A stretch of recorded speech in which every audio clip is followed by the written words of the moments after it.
जब हम बैंकों की बात कर रहे थे तो राजेश सातपुते ने कहा कि एक बार इंडसइंड बैंक पर भी नजर डाल लीजिए, क्योंकि वहां पर भी कुछ सपोर्ट लेवल्स इंपॉर्टेंट ब्रीच होते हुए दिखाई दे रहे हैं। देखते ही देखते ये स्टॉक अब 4% नीचे आ गया, 1086 तक के लेवल्स देखने को मिल रहे हैं।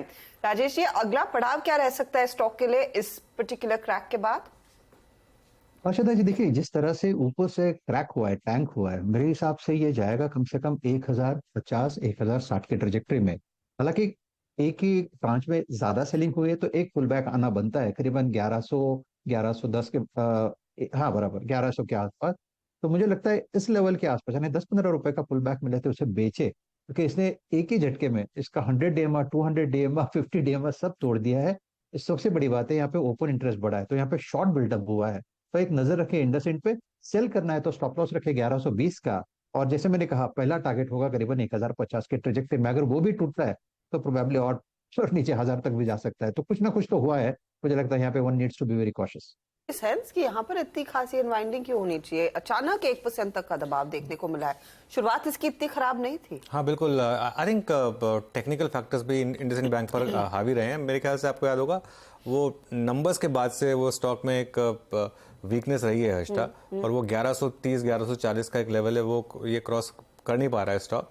और थोड़ा सा मुझे लग रहा है कि उस चीज़ को लेकर, और थोड़ा जब एक ओवरऑल सेक्टर लीडर में प्रॉब्लम आती है तो थोड़ा सा बाकी स्टॉक्स में भी प्रॉब्लम आ सकती है उसकी वजह से। प्लस इंडसइंड बैंक, अगर आप एक साल का चार्ट देखेंगे तो सबसे ज़्यादा बड़ा आउट परफॉर्मर इंडसइंड बैंक ही रहा है। तो मुझे लग रहा है कि ये प्योरली एक टेक्निकल है इन नेचर, और इन लेवल्स पर अटका भी है। वो जब मैनेजमेंट का एक्सटेंशन हुआ था उसके बाद भी स्टॉक में थोड़ी गिरावट आई थी, क्योंकि वो 2 साल का एक्सटेंशन मिला था। आई थिंक 2-3 न्यूज़ पॉइंट्स इकट्ठे हुए थे।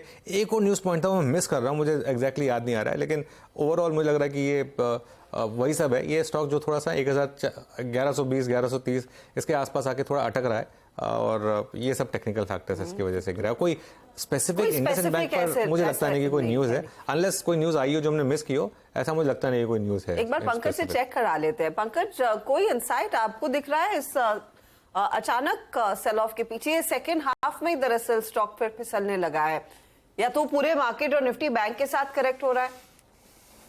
जी बिल्कुल, आई थिंक जिस हिसाब से ओवरऑल बैंक निफ्टी का परफॉर्मेंस रहा है, थोड़ी बहुत भी क्योंकि करेक्शन अगर आता है तो टिपिकली आप उन्हीं शेयर्स में बेचेंगे जहाँ पे प्रॉफिट कमाया होगा।